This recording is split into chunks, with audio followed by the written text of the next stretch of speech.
What's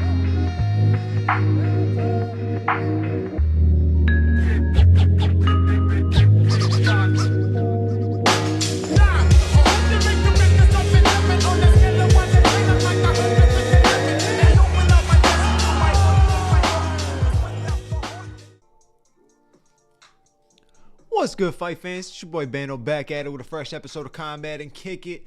Yo, did you guys see this GFL, this new fighting league that has come out? Supposed to be the future of fighting, but it's got nothing but retired former UFC fighters. Let's talk about this real quick. Let's get into it.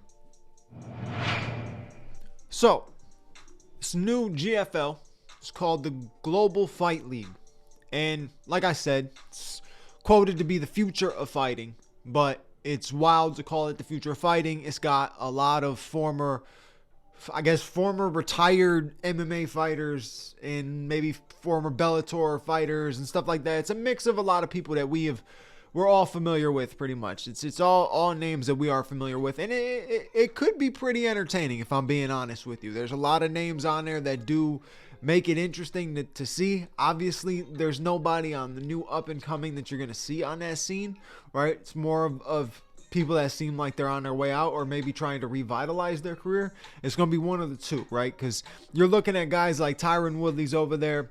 Kevin Lee just signed with them.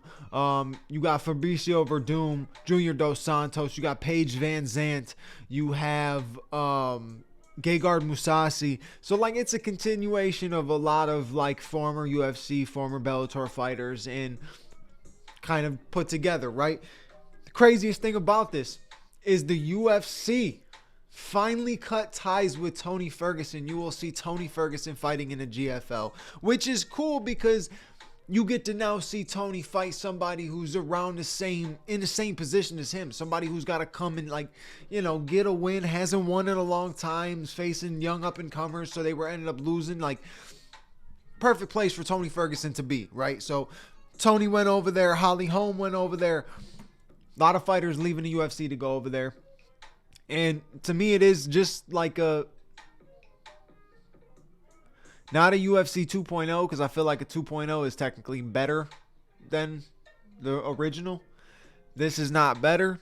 But like I said, I feel like this could be fun. There's been a lot of different promotions, people trying to come out with shit. Like Jorge Masvidal, who's also in the GFL.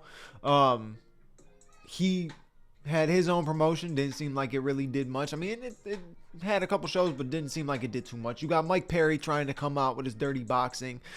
Seems like it could be average, but you just had Yoel Romero, who was a former title challenger in the UFC and in Bellator, and he fought a slap fighter contestant guy. You know what I mean? Like, it's not what you want to see. So at least the GFL is going to have some stuff that you would want to see and could be enjoyable to see. Let's see. Let's take a look at some of the names that are on this list. Tyron Woodley, Thiago Santos, Alir Latifi, Greg Hardy. Greg Hardy? They signed Greg Hardy. Why? No, come here. Why? We all see him getting slept up and dropped in those boxing matches. Fighting is not the thing for him, especially when it's against another male. Pedro Carvalho, he's a beast. I would have loved to see him in the UFC, but Fabricio Verdum, Andrei Arlovsky, Jeremy Stevens. Or no, I'm thinking of Rafael Carvalho, because he's also signed there. Cameron Ellis, never heard him. Jimmy Rivera, Lance Palmer, Marlon Moraes, Lucas Martins, Anthony Pettis, Alexio Olenek, Gabriel Sousa Galindo, Benson Henderson. What's up, Smooth? All right, I'm with that.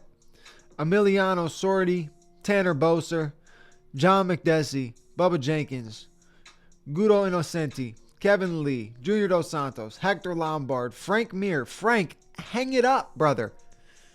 It's okay to call it quits.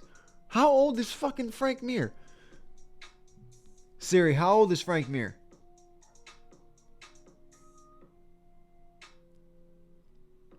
Bitch couldn't even spell Frank Mir correctly. Oh, fuck out of here.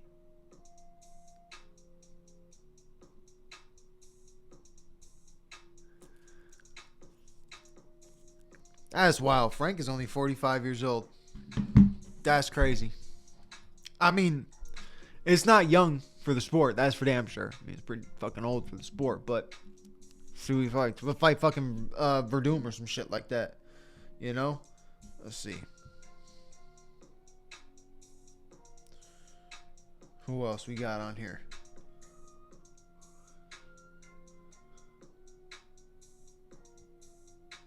Who's Amar Palares? Luke Rockhold. Robelis Despain. Francisco Trinaldo. Charles Rosa. Alan Belcher. Vanderlei Silva. The fucking ex-murderer. Talk about old. How old is Vanderlei? See if Siri can get this one right. How old is Vanderlei Silva? Damn. Dog's 48.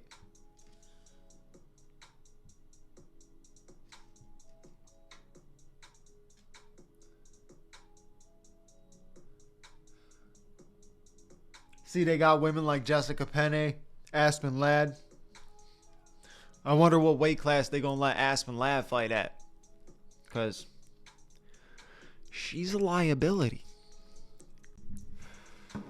So it's interesting because of everything that's happened with Bellator recently, right? Like, obviously we know PFL is around, right? You got the PFL, but PFL wasn't going to take every single Bellator fighter, right, and pay them what they want to be paid. So the GFL came through, probably paying pretty decent, paying a pretty decent chunk. You know, I'm wondering if Pitbull is going to sign with the GFL. If he didn't, or I don't know if he did or didn't already. But I would love to see Pitbull sign with the UFC. You know, I think he's probably a little late to be signing with them now. It's kind of almost like a Michael Chandler situation, but still be dope to see. But yeah, this GFL could be interesting. Could be a complete bust. Could be something that has 2-3 events. Could be something that doesn't end up having any success. Who knows what happens? Could be fucking awesome. You never know. Like I said, it could be a perfect place for the retired guys to go, and the perfect place for people who are on losing streaks to go and revitalize their career and come back to the big time with the UFC. But you know, it's an interesting thing. It's an interesting thing. But on to another promotion. That BKFC Knucklemania was this past weekend. That was a wicked finish for Jeremy Stephens. A nasty finish by Ben Rothwell. And Ben Rothwell hits hard as fuck. That man should have been fighting bare knuckle his whole life. But after the event, so obviously if you didn't watch it, just to give it a quick recap, Jeremy Stephens beat Eddie Alvarez. And if you're not hip to BKFC has Conor McGregor as one of their, I don't even know what he is, but he's a promoter, part owner or president or whatever, co-president, whatever he is over there. But he did big promotion for the Jeremy Stephens and Eddie Alvarez fight. And he was hyping it up because it was in Philadelphia, so he's getting the Philadelphia crowd hype with Eddie. And was kind of not dogging Jeremy Stephens, but he was, you know, he was like, Eddie Alvarez is gonna shut that man up over there type shit like that. And Jeremy Stephens ended up getting a win. Nasty knockout. I mean, it really wasn't a knockout. It was a finish. It ended in the corner. But if he would have ended up going back out there, he was definitely getting slept. That shot that Jeremy Stephens landed on him was disgusting. It definitely hurt him. So he wasn't going to come back. But Conor McGregor gets in the octagon. Or not octagon, whatever the fuck it is. The ring. The BKFC ring. And he gets in Jeremy Stephens' face and they start promoting. He said, this is next. It's like, oh my God, bro, stop. Just stop. Just do us all a favor. Stop. One, we know that nose powder, that booger sugar, is something else wherever he's getting it from. Because he is lit 24/7. Fuck that. 25/8, that man is lit. And he was definitely lit at the BKFC promotional events and the event itself. And I can see Conor McGregor like continuously hyping up and promoting himself against every fucking guy who wins in BKFC. Like Mike Perry's next win, he'll go in there with Mike Perry and make a promotion with that. And then the next person that wins, he'll go in there and he'll keep doing it, right? It's just going to continue to help sell for BKFC. But for fight fans who think that Conor McGregor is coming back, I just have to be that guy to let you know he's not. Like ever. It's a wrap. It's a wrap. UFC fans, he ain't coming back to the UFC. Bare knuckle fans, he definitely not getting in there fucking squaring up with nobody. He's talking about he wants to have almost like a surprise entrance type of fight. No, didn't even be announced on the cards. It just, he surprisingly shows up and fights somebody. And it's like, dude, stop. You can't even make it to an event the right way. It's unbelievable. People actually get their hopes up for that shit. But man, how the tables have turned though. From Jeremy Stephens saying he's the hardest hitting 145er at that press conference, Conor turning around hitting him with the who the fuck is that guy, one of the most famous press conference moments ever, to Conor McGregor, coked out of his mind, drunk out of his mind, working for another promotion as co-president, goes in there to promote himself to be a fighter against Jeremy Stephens. Talk about a fucking full circle moment. But that's that for this episode. You know what to do. Like, comment, subscribe, hit the bell notification button so you know when the next episode is out. And I will catch you on the next episode. Your boy Bando's out.